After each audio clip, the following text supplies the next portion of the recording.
Qu'est-ce que la vie? Depuis bientôt 20 ans, je passe sur la route. Mes yeux regardent tout et mon oreille écoute. Des rois ont laissé choir leur couronne à grand bruit. J'ai vu tout pouvoir vain, toute gloire éphémère, et la fleur qui bourgeonne à cette plante amère ne fait jamais de fruits. Le rap a donc 15 ans sué sans prendre haleine, pour qu'un homme, à la fin, mourût à Sainte-Hélène. C'est là le dénouement de ce drame profond. Le peuple maintenant, riant de ce qui tombe, nous dit « Il faut marcher. » Où va-t-il? À la tombe. De tout c'est là le fond. Soulevez donc le monde avec votre génie.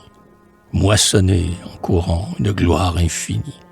Jetez les rois à bas pour monter à leur rang. Et vous aurez un jour, si le sort vous seconde, pour reposer à l'aise un vaste sein du monde.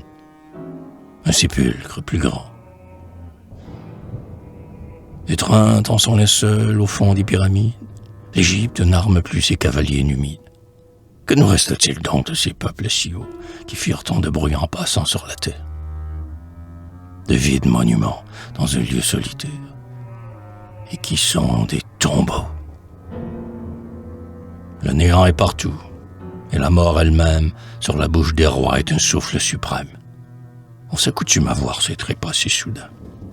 C'est le rideau baissé quand la scène est finie. C'est un de plus tombé dans la mer infinie où tombent les humains. Du sommeil à la mort, quel est donc l'intervalle? Est-ce un nom différent quand la chose est égale?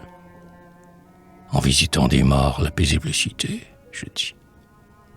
Quand Paris dort, au soir de la journée, tous se réveilleront.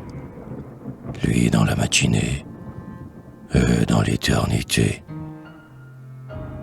Quand un homme est à bas, un autre le remplace.